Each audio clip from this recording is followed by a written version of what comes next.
नमस्कार दोस्तों, दक्षिण अमेरिका महाद्वीप के अंतर्गत आज हम बात करने वाले हैं पेरू और इक्वेडोर के बारे में। दोनों देश काफ़ी इंपॉर्टेंट हैं परीक्षा की दृष्टि से भी। बाकी आपको दक्षिण अमेरिका पढ़ रहे हैं तो आपको विस्तृत रूप से हर देश के बारे में जानना भी चाहिए। तो ये पीछे मानचित्र बना हुआ है, आप चाहें तो उसको बना लीजिए। तो आइए देखते हैं इक्वेडोर और पेरू के बारे में। शुरुआत करेंगे इक्वेडोर से। मैंने बताया था किसी भी देश को पढ़ने से पहले आसपास की वाटर बॉडी, देशों की सीमा याद रखिए। अगर जो ये बात करेंगे इक्वेडोर की, ये है इक्वेडोर और ये आप देख रहे हैं ये पेरू। नीले कलर की लाइन बाउंड्री लाइन है, बाकी आप जो देख रहे हैं ये पूरा अंदर देश है। तो इसमें आप देखेंगे तो इक्वेडोर की बात करेंगे, सीमाओं की बात करेंगे तो सबसे पहले वाटर बॉडी में तो इसकी सीमा प्रशांत महासागर से लगती है। इसके पश्चिम की तरफ जो है वो पैसिफिक ओशन है, वो भी दक्षिणी प्रशांत महासागर पड़ेगा। और अगर जो आप देखेंगे इसके उत्तर में देश की बात करेंगे तो कोलंबिया देश है, और उसके बाद में बात करेंगे तो इसकी सीमा लगती है पेरू से। दो देशों से इसकी सीमा लगती है। बाकी हालांकि यहाँ पर आप देखेंगे तो यहीं से होते हुए इक्वेटर लाइन यहीं से होते हुए गुजरती है, तो आप याद रखिएगा। बाकी आप आइए देखते हैं इसमें से और क्या खास है। तो आइए बात करते हैं इक्वेडोर की। इक्वेडोर की बात करेंगे तो पूरा जो ये देश है, मुख्य रूप से जो इससे परीक्षा में प्रश्न आते हैं, यहाँ के जो मुख्य जो दो ज्वालामुखी हैं उनसे प्रश्न आते हैं। इसमें से एक है कोटापैक्सी, दूसरा है चिम्बराजो। दो ज्वालामुखियों से रिलेटेड प्रश्न आते हैं। और यहाँ से थोड़ा बहुत अगर जो आप बायोलॉजी में आप देखेंगे तो उसमें थोड़ा सा डार्विन की बात आएगी तो गैलापागोस। बाकी ज्योग्राफी में भी आप गैलापागोस द्वीप को लेकर के इससे प्रश्न आ जाते हैं, तो उसको भी आपको याद रखना है। तो आइए देखते हैं, बात करते हैं कि आखिर क्या खासियत है इक्वेडोर की। इक्वेडोर को अगर जो आप हम फिजिकल डिवीजन इक्वेडोर का करें तो इसका जो पूर्वी किनारा है वो एक तरीके से तटीय क्षेत्र हो, पश्चिमी किनारा तटीय क्षेत्र है। मध्यवर्ती क्षेत्र को हम डिवाइड करेंगे तो पूरा ये आपको दिखेगा एंडीज पर्वत श्रेणी। एंडीज पर्वत श्रेणी में बहुत से ज्वालामुखी भी स्थित हैं, इसकी राजधानी क्विटो भी स्थित है। और उसके बाद जब हम पूर्वी हिस्से में देखेंगे तो हमें अमेजन के वर्षा वन दिखेंगे, तो ये पूरा हिस्सा वर्षा वन का है। और ये यहाँ पर देखेंगे तो ये पर्वत है, इसके बाद में ये वाला हिस्सा तटीय क्षेत्र है। और यहाँ पर आप देखेंगे तो आपको गैलापागोस द्वीप समूह भी आपको देखने को मिलता है, तो द्वीप भी हैं और यहाँ पर सब कुछ है लगभग तरीके से। तो ये है। बाकी यहाँ पर आप देखेंगे तो जो मध्यवर्ती क्षेत्र में एंडीज पर्वत श्रेणी फैली हुई है, तो इसमें आप देखेंगे तो आपको कोटापैक्सी, चिम्बाराजो, सानगे ज्वालामुखी आपको देखने को मिलते हैं। यहीं पर आप देखेंगे ऊपरी हिस्से पर सिंडल पर्वत दिखता है, वो भी आप जान रहे हैं। चूँकि मैं बता दूं कि ये वाला हिस्सा आखिर इतना ज़्यादा यहाँ पर ज्वालामुखी वगैरह क्यों फैले हैं उसकी बात करेंगे। तो चूँकि मैं बता दूं कि ये वाला पूरा हिस्सा जो है वो पैसिफिक रिंग ऑफ फायर का हिस्सा है। इस कोने पर आप देखेंगे तो पूरा पैसिफिक रिंग ऑफ फायर है। बाकी यहाँ पर ऐसी कंडीशन पाई जाती है कि यहाँ ज्वालामुखी के उद्गार वगैरह होते रहते हैं। उसका कारण यही है, पर यहाँ पर थोड़ा सा वल्केनो का एक्टिविटी के बीच में टेक्टोनिक प्लेट, अब उसमें से आप जान रहे हैं कि यहाँ पर एक नाजका प्लेट है, ये वाला हिस्सा नाजका प्लेट का है और ये वाला हिस्सा पूरा है जब देखेंगे तो साउथ अमेरिकन प्लेट है। दोनों प्लेटें आपस में टकरा रही हैं, टकराने की वजह से ज्वालामुखी की क्रिया हो रही है, उस वजह से यहाँ पर काफ़ी ज्वालामुखी वगैरह पाए जाते हैं। और एंडीज दुनिया की सबसे लंबी पर्वत श्रेणी भी है और इसमें ज्वालामुखी की घटनाएँ पाई जा रही हैं।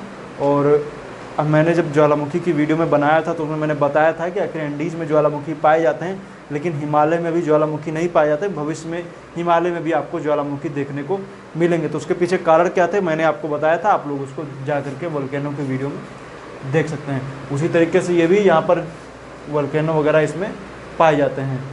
कोटापैक्सी, चिम्बाराजो, सानगे और भी कई सारे ज्वालामुखी हैं। इसमें ऊपर की तरफ देखेंगे तो आपको सिंडल पर्वत दिखता है और एक गैलापागोस द्वीप समूह है जिसके खोज में आप देखेंगे तो चाहे हमबोल्ट हों या फिर बात करेंगे डार्विन की, दोनों लोग गैलापागोस द्वीप को लेकर के खोजकर्ताओं में रहे हैं।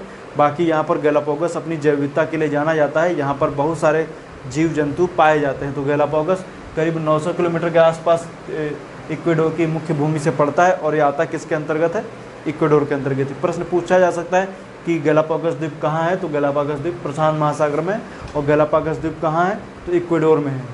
जैसा प्रश्न है आपको उसी तरीके से बताना है।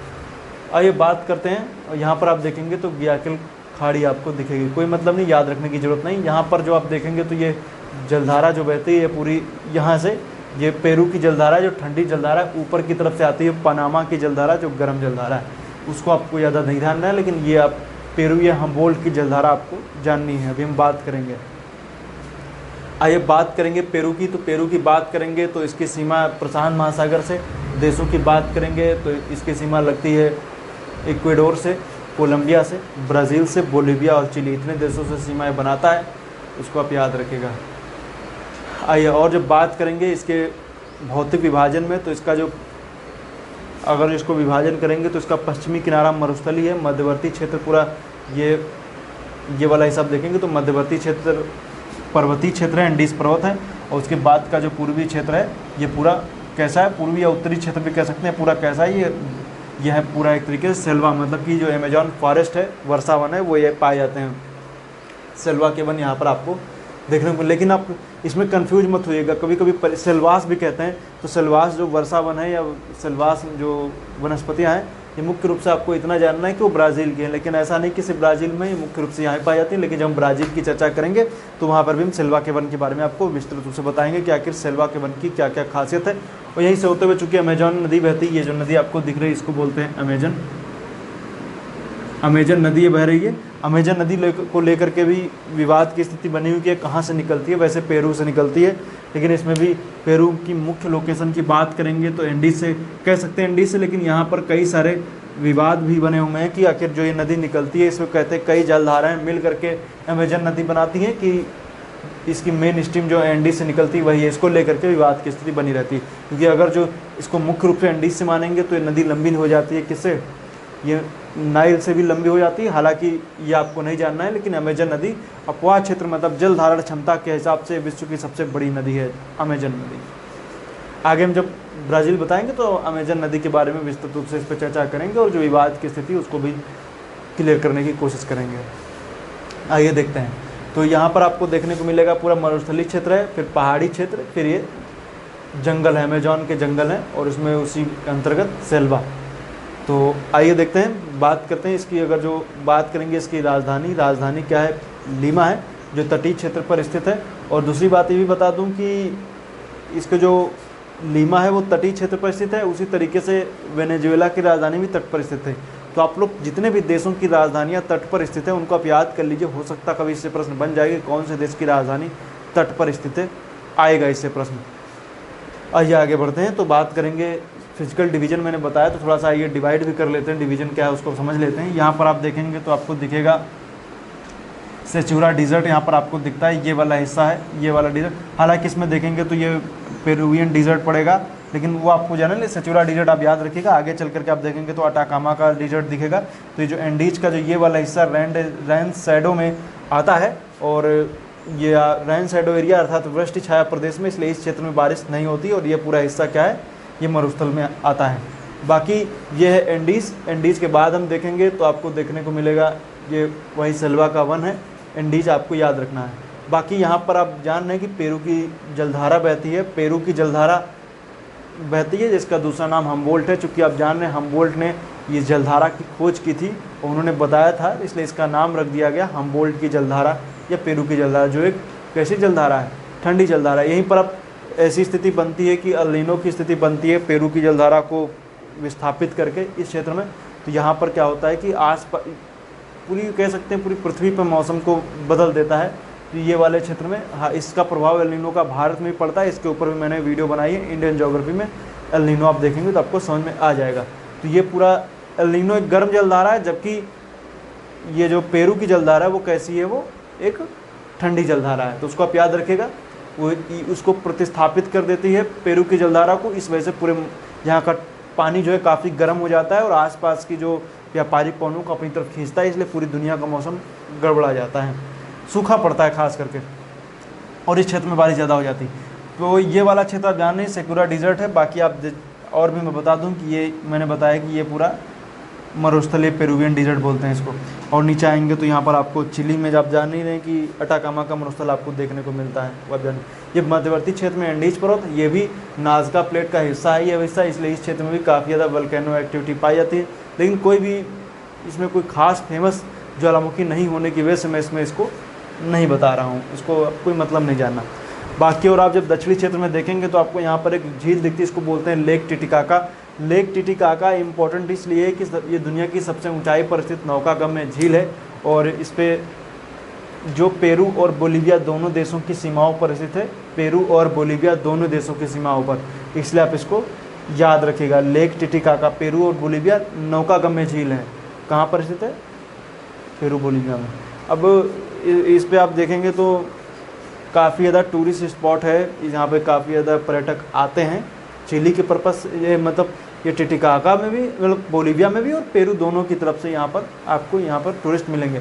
बाकी जो ये वाला क्षेत्र, ये अमेजन का जो पूरा या एंडीज का जो पूरा क्षेत्र मैंने बताया आपको, ये दोनों देश, हालांकि और भी क्षेत्र, ये पूरा एक ज़माने में इंका सभ्यता का क्षेत्र हुआ करता था, जिसका एक फेमस शहर था मापू पिच्चू, जो यहीं पर स्थित है। और इस क्षेत्र में देखेंगे तो यहाँ पर उस ज़माने में घोड़े वगैरह तो नहीं थे, लेकिन एक जो कह सकते हैं कि जो आगे चल करके जिनका स्थान घोड़ों ने लिया, वो पहले यहाँ पर लामा ने लिया था। तो लामा से कह सकते हैं एक तरीके से परिवहन का या सामान लाने ले जाने का या आने जाने का एक मुख्य साधन हुआ करता था लामा। आज भी लोग ऐसे करते हैं। तो लामा को आप जान रहे हैं, जो ऊँट की प्रजाति का एक जानवर है, वो जो यहाँ का एक राष्ट्रीय पशु भी है लामा। अब जान लामा तो याद रखिएगा, लामा आप देखे ही होंगे, ऊँट के जैसे दिखता है, यहाँ का फेमस जीव है। बाकी और कुछ खास मुझे इसमें लगा नहीं। अमेजन के वर्षावन वगैरह आप याद रखिएगा, और हम आगे बताएंगे। धरती का फेफड़ा भी इनको कहते हैं, सलवा का वन, अमेजन के वर्षावनों को। ये पूरा क्षेत्र काफ़ी घने वनों के लिए जाना जाता है, लेकिन वर्तमान समय में ब्राज़ील में आप ले लीजिए या अन्य आसपास के देशों में ले लीजिए, तो ये जो जंगल हैं धीरे धीरे कटते आ रहे हैं। कटने की वजह से इनका धीरे धीरे कह सकते हैं कि वो कटने के पीछे कई कारण हैं। बढ़ती जनसंख्या भी है, जनसंख्या की बढ़ने की वजह से लोग क्या करें, वनों को काट करके उनमें खेती वगैरह कर रहे हैं। इसकी वजह से धीरे धीरे अमेजन के वर्षावन कम होते चले जा रहे हैं। इसकी चर्चा हाल ही के वर्षों में आप सुनने में आ रहा होगा, आपको देखने को मिली थी अमेजन के वर्षावन में। अमेजन के वर्षावनों में जो ब्राज़ील के क्षेत्र में काफ़ी है, क्योंकि चर्चा इसलिए होती है क्योंकि ब्राज़ील में सबसे ज़्यादा वन है। हालांकि ऐसा नहीं कि ये पेरू नहीं काट रहे हैं या इक्वेडोर वालों में कम हो रहे हैं, हर जगह कम हो रहे हैं। उसी तरीके से ये ब्राज़ील में भी सबसे ज़्यादा, क्योंकि इसमें एरिया काफ़ी ज़्यादा है। तो आज के लिए इतना ही। वीडियो देखने के लिए आपका बहुत बहुत धन्यवाद। आज में जो मैंने बताया इन सबको आप याद रख लीजिए, हो सकता है इससे प्रश्न आ ही जाए। बाकी नेक्स्ट वीडियो में जब हम बात करेंगे तो नेक्स्ट देश मैं सोच रहा हूँ ब्राज़ील की चर्चा करते हैं। तो काफ़ी बड़ा देश है और थोड़ा सा समझने में भी आपको थोड़ा सा अच्छा लगेगा, क्योंकि और थोड़ा सा इसमें जो भी चीज़ें रहेंगी उसके बारे में बताएंगे। तो नेक्स्ट वीडियो जो मेरा होगा वो ब्राज़ील के ऊपर होगा। ब्राज़ील को मैं विधिवत रूप से बताऊंगा। ब्राज़ील के बाद में बोलीविया हो गया, चिली हो गया, उरुग्वे हो गया, पराग्वे हो गया, ऊपर के देश बचे हुए हैं, गयाना है, फ्रेंच गयाना है, सूरीनाम है। इन सब के बारे में हम चर्चा करेंगे। फिर अर्जेंटीना वगैरह की चर्चा करते हुए फिर दक्षिण अमेरिका ख़त्म हो जाएगा। तो नेक्स्ट वीडियो में जो हम बात करेंगे ब्राज़ील की करेंगे। थोड़ा सा अच्छा देश, मतलब अच्छा का समझ का भौगोलिक पर्पज़ से, हम लोगों के पढ़ने के पर्पज़ से अच्छा है, क्योंकि इसमें आपको फैक्ट बहुत मिलेंगे और परीक्षा की दृष्टि से प्रश्न आते भी हैं। तो उसके बारे में हम आपको बताएंगे। आज के लिए इतना ही, धन्यवाद।